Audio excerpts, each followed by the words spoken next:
We're going to be discussing today how you largely create your own reality. It's a pretty big deal that most of us kind of think we know what that means, but I don't think you do. And we're going to go into some really fun stories about this. One particular story, if y'all don't know who Carl Jung is, he was a famous psychiatrist, psychologist. And I'd like to read his quote before we get into this story. Everything that irritates us about others can lead us to an understanding about ourselves. And I believe that is very true, because whenever somebody else irritates us, what does that say about ourselves? This is a story about one of Carl Jung's patients. And right as I start to tell this story, if it kind of seems odd or irritates you, I'd like to ask, question why? Or if it resonates with you and you think, oh, wow, yeah, I know of people that can do that. Ask yourself, why? Why? And explore some of these pathways, because this is some fascinating stuff. There was a woman, and she lived in Japan. She created a hospital. She built this beautiful facility to help out these young kids. And it was a children's hospital, obviously. And she was having bad nightmares. She couldn't sleep at night. She was waking up sweaty. She was really struggling with life, and she couldn't figure out why. And she lived in Japan doing this, but she was a U.S. citizen. And what happened to this lady was she decided she needed some help because she was just exhausted during the day. She's struggling. Carl Jung told her, well, what are you having nightmares about? What's keeping you up at night? And she started to describe it, and he said, why don't you just sketch it out? Just sketch out that main image of your nightmare. So she did, and she sketched out the hospital that she built crumbling down, all destroyed. Everything that she had hoped for and dreamed of and helping people was just gone. Carl Jung said, I think you need a break. Why don't you go back to the States and let's see how that helps you. Just take a break. She came back to the States and decided not to go back. She no longer had her nightmares. She no longer was having any sort of mental problems, sleep great, went along to continue a life helping other people back here in the States. And what's strange about that is 9 years later, she got a magazine in the mail. I believe it was a Time magazine, whatever. This is back in the Second World War. And the front page of the magazine was the exact same sketch she drew for Carl Jung 9 years earlier. It was her hospital destroyed, exactly how she drew it on that paper. So she mailed that magazine to Carl Jung, and Carl Jung was not surprised at all. He's seen these kind of encounters and these things many, many times. So that makes us wonder, you know, some people go, that's outside of my comfort zone. I don't believe that, even though it's well documented. Even though there are thousands and thousands of these stories that are well documented of people having some kind of supernatural mental ability to see things. And if you say, I don't believe it, even though it's documented fact, are you then putting yourself in your own mental box? Because if you can see facts and you can see documentation that's irrefutable, but you say, I still don't believe you. What does that say about you? And how do we use these tools? Because this talk today, we're going to go into a couple of other stories that are pretty fascinating. And the universe, Earth, the cosmos, infinite intelligence, God, whatever you want, whatever label you want to put on this universal energy, gave us a lot of tools. And we create in our own mind these mazes, this confusion. And a lot of times we're just totally closed-minded, and worse, we're not even aware of it. We're not even aware that we're closed-minded. That's a problem. That's a big problem. And do we practice? Are you one of those kind of people? Just think about yourself. Are you one of those kind of people that think, I need to unlock my mind? Why do I keep doing this crap to myself? Why do I keep living in these weird cycles? Do I practice unlocking it? Do I find it really difficult for personal examination? Most people do. Personal examination is a pain in the ass. It just is. It hurts. We don't like to look at ourselves and go, oh, damn, I was the ass in that situation. And oftentimes we are.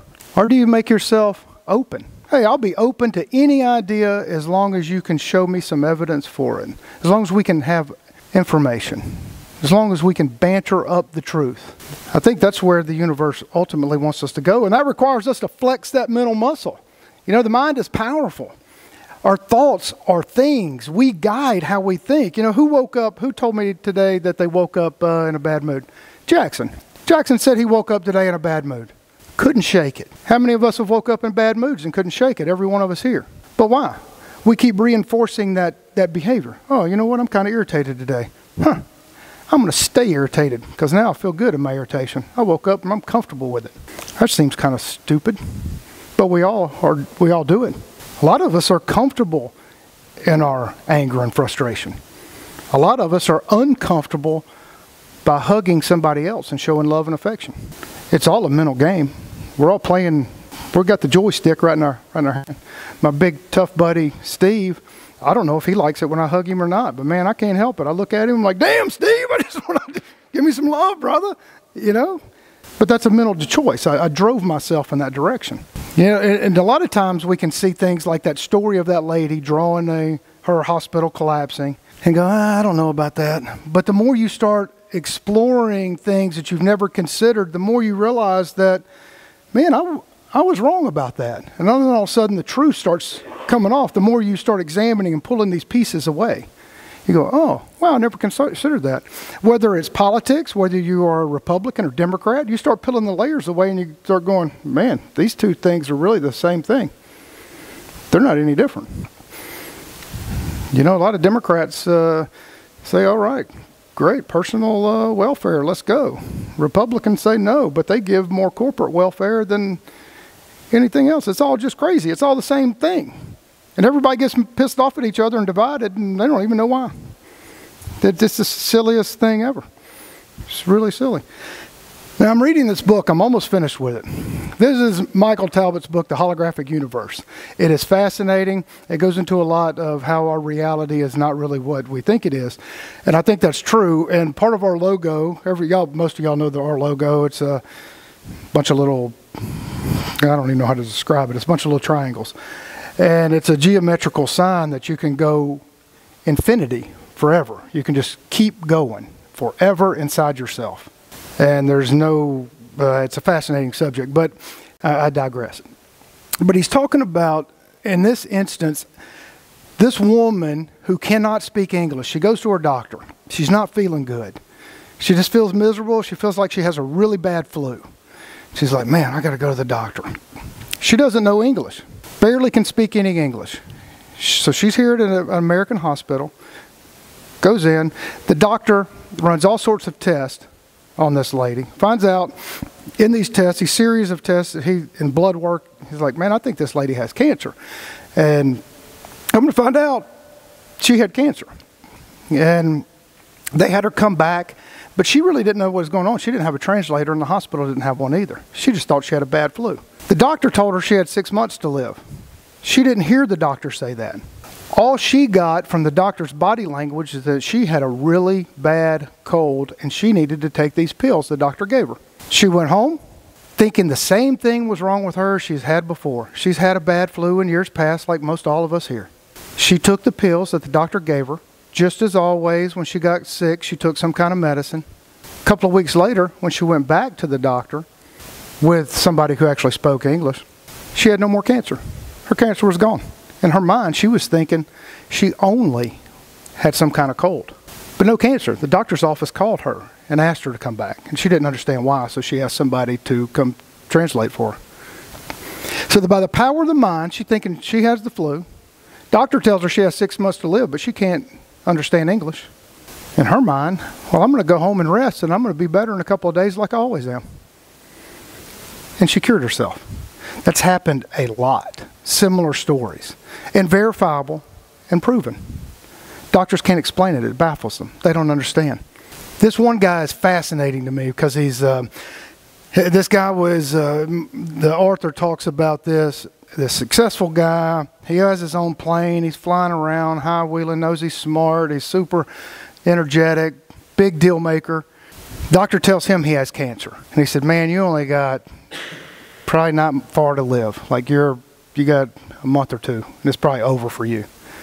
He said, but this doctor was a friend of his, and he said, there's this pill, this is trial pill that you may have heard of. It just came out, and they said they're having unbelievable results from it. Well, this doctor did not have that pill. But he told his buddy that, and he gave him a sugar pill. The doctor gives his dying buddy, who thinks he's only got a few weeks to live, doesn't matter anyway, he knows his buddy's going to die, he just wants to give him a mental peace of mind, gives him that sugar pill and said, man, this has been a miracle for a lot of people. 2 weeks later, his tumors were gone, like totally melted away, because that's what the doctor told him this pill does. The doctor said, this pill melts tumors. He took a sugar pill, melted his tumor. Well, this guy's a smart guy, and he was keeping up on what he was taking, what he's doing. He was reading the medical journal, and he saw where the trials were showing not good positive results, and he got worried. He called his doctor friend. His doctor friend, he said, man, I think I need to come back and see you because I'm starting to feel bad again.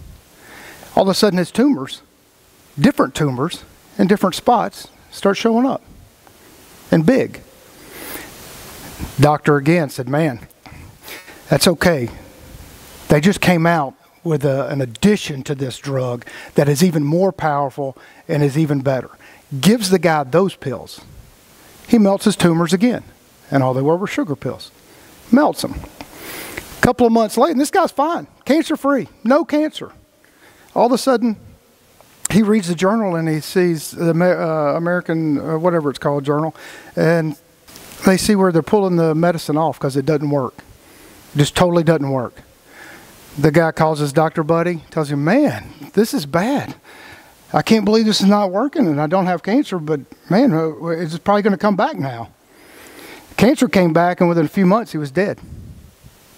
But he already killed cancer twice with sugar pills.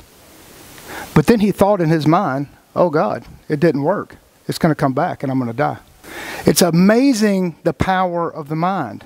Like Ricky's mind. Like Ricky. Ricky will be doing something and talk himself right into a good or bad mood. I've seen him do it a lot of times lately.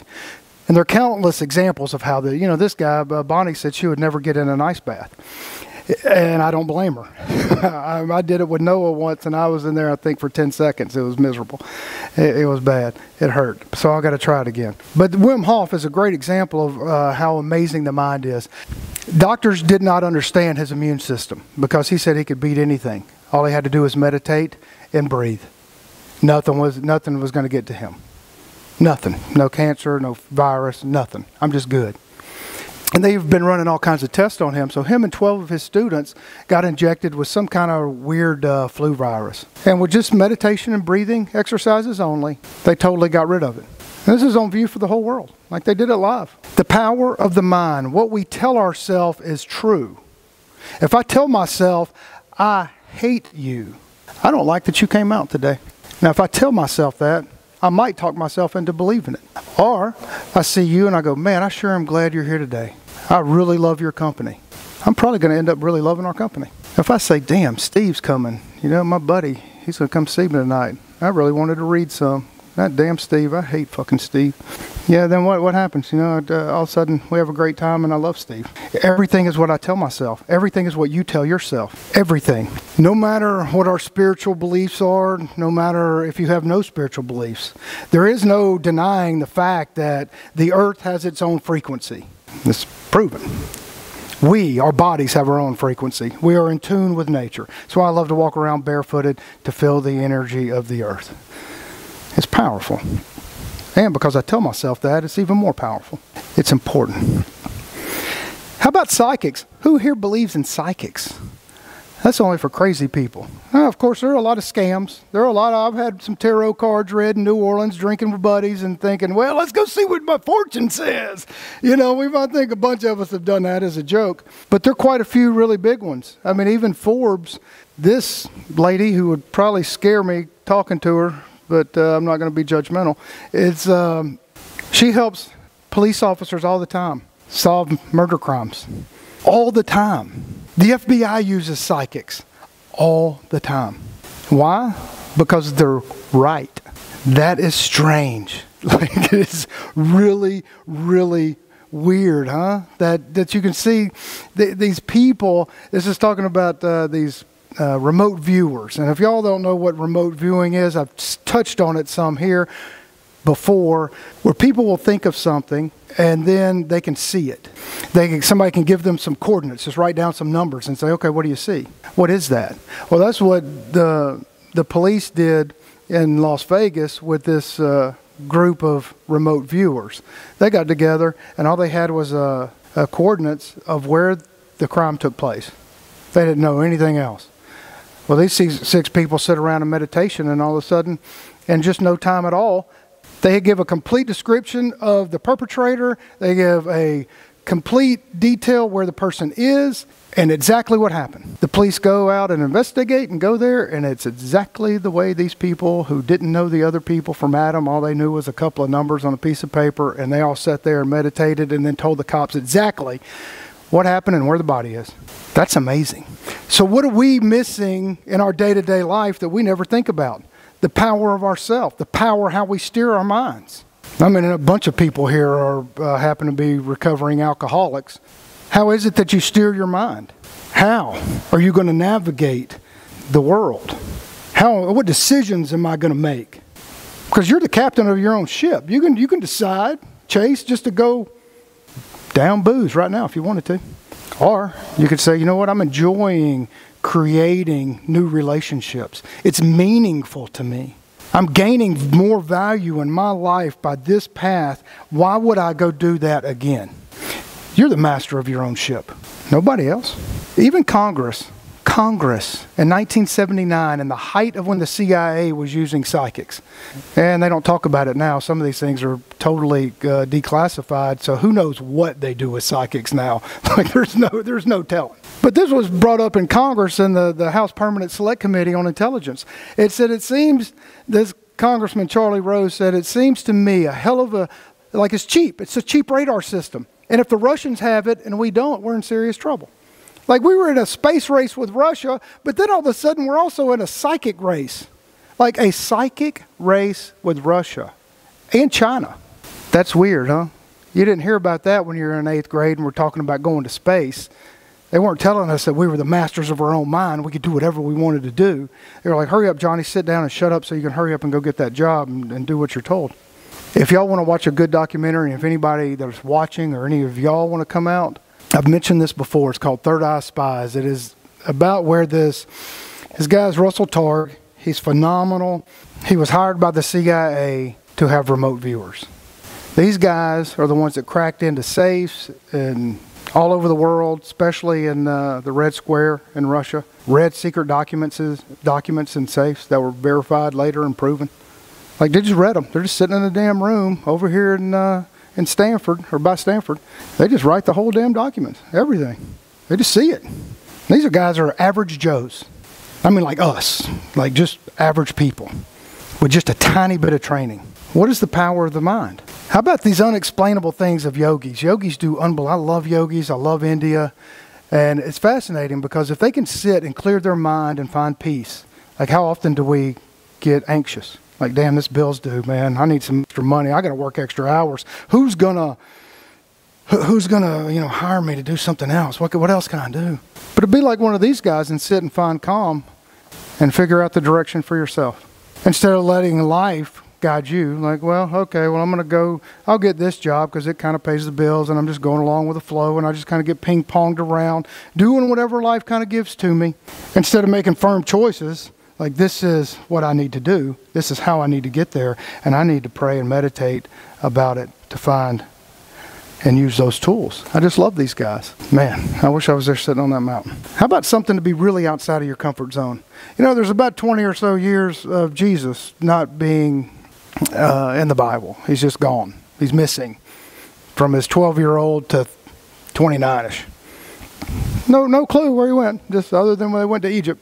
You think that the Son of God would have a story in between there. Like that's the formative years. There would be something in there besides nothing. But there's not. But there is in India. They have a rich history and tradition and documents and all kinds of manuscripts talking about how Jesus was with yogis in India. Well, when I was in Sunday school, nobody ever told me about Jesus being with a yogi in India. Like ever. When I was reading that and reading of with Yogananda, This is just famous yogi. I was like, what is he talking about? Jesus in India? And then it started making perfect sense. All right, of course. Why wouldn't he be meditating? And it's just crazy. It's just something to think about whenever you go, man, all this stuff Kevin's talking about today is kind of weird. And that's outside of my comfort zone. Well, let's just throw you another one. How about Jesus being a yogi? You don't think about it because you've never been told. And what about you? What are the tools that the infinite God gave you that you're using or not using? Like, why do you get upset real easy? What are you using every day that you take for granted or you just don't use at all? Like a lot. And it's painful to look at. It's painful to look at. I mean, your thoughts control almost every outcome and how you feel. It's be like Bonnie going to Thanksgiving with her family this year. And she's like, damn, they just ignore me and don't talk to me. And by God, I just can't. I'm upset and I hate them. Or I just dislike them. Or I just don't want to be around them. And then we force that attitude. We force it. We're guiding our emotions and our ship in that same direction. Instead of going, I'm not allowing anybody else to affect my mood. Oh, I'm in a bad mood. I woke up like Jackson today, pissed off. So I'm just letting myself get pissed off. Oh, I'm going to let Dean piss me off because, you know, me and Dean talk a lot during the week. Well, Dean didn't call me much this week, so now I'm pissed off at Dean. He must not like me. He might be pissed off at me now. That's a bad thing that I would let somebody else's energy affect me. Like, I got an issue with my brother, one of my brothers. I don't. He has an issue with me, and I don't know what his issue is. But I'm not allowing his energy to rub off on me. It's taking a lot of practice, and these things take a lot of practice. Like, I'm going to love you, but you stay over there. When you feel like being a grown-up, we can come reasonably talk. And I love you. And I still love you now. But Bonnie's struggling with the other people making her still feel upset. Just like I do. Just like I do when I see Noah walking in late. You know, Noah's energy pisses me off. You know, like, and I catch myself. I'm like, damn, why would I let Noah, who likes to come in at the last second every Sunday, irritate me? Has nothing to do with me. Has nothing to do with me. I can't help it. He doesn't respect other people's time. Has nothing to do with me. But I shouldn't let that bother me, right? You shouldn't let people bother you. I mean, do you let people piss you off? Like, people get upset. They say, hey, man, I want you to come do my car, and I want you to be there to be my detailer. And then they call you at the last minute. No, dude, I'm sorry. I got something else to do. I got something else to do, man. You ain't that important, and my car ain't that important. And I know I made a deal with you, but you know, man, you got to let it go. You have to let it go. You can't control other people, and nor should you want to. How about this before we wrap this up for this fantastic experiment? We determine our reality. Ricky, I've been so proud of Ricky lately. Ricky catches himself with that frown. I mean, his frown looks a lot uglier than that girl right there with that frown. And when he gets mad, he gets mad. But he's been catching himself lately. He's like, man, I'm aware of myself. I see that I'm getting angry. I see how I'm projecting those feelings onto Kevin or other people. And what does he do? He starts talking to himself. He talks himself right out of a bad mood into a good mood. He's been doing it for a couple of months now. And it's amazing to watch. You just see Ricky walking around, like, just walking around here, and he's just like, oh, this bullshit, just throwing. And then about an hour later, he goes, Kevin, I just ain't letting that bother me, man. Nothing's bothering me. I ain't going to let it. And then about an hour later, he's like, man, you know, I ain't letting that bother me now. It took him a couple hours to talk himself into a good mood, but he ends up doing it. And I don't know, Jackson's probably going to be pissed off all day because he said he wasn't feeling any better. He was still pissed off. So he's going to talk himself into being pissed off the rest of the day. Why? Why do we do that? It's stupid. How about this one? This is one of my favorites because I hear people say this all the time. I always wished I had financial independence, but I never explored any options to get it. I always wanted to be rich. I always wanted to never worry about money. But done a damn thing, nothing to get it. Nothing. Not explored financial ideas, not explored how to own and operate a business, not learned how to do anything, not seek out mentors, not become expansive. You'd ignore ideas that are right in front of you. But you have no problem whatsoever going, man, I sure do wish I was rich. Oh, look at that asshole. Look how rich he is. But But you hadn't done a damn thing because you steered your mind in the direction of only saying, I wish, instead of, I will figure out how to. I'll figure out to. I will make the necessary steps to figure out how to do what I want to do. Instead of going, I wish. Damn, my life really sucks. I don't know how I'm going to pay the light bill tomorrow, so how can I think about financial independence? Because that's what you're telling yourself. How can I do? I can't do that. I'm going to rather sit my fat ass on this chair and eat a donut and feel sorry for myself. I see that all the time. Or thinking, man, I'm so stressed out. I don't know what I'm going to do. I might as well go buy a bottle of whiskey and just, oh, that made me feel good. Oh, that anxiety just went away because, now I'm drunk and now I'm even more useless. And now I'm getting myself in a deeper hole. It's what we do. It's what we got ourselves. I always wanted to have friends. I always wanted people to be close to me. But, I don't really trust anybody because I've had a girl break my heart before. I've had friends betray me.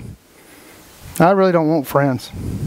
I'm not going to let anybody really fully have all of Kevin because Kevin's been hurt by false friends. Well, what kind of craziness am I telling myself in that?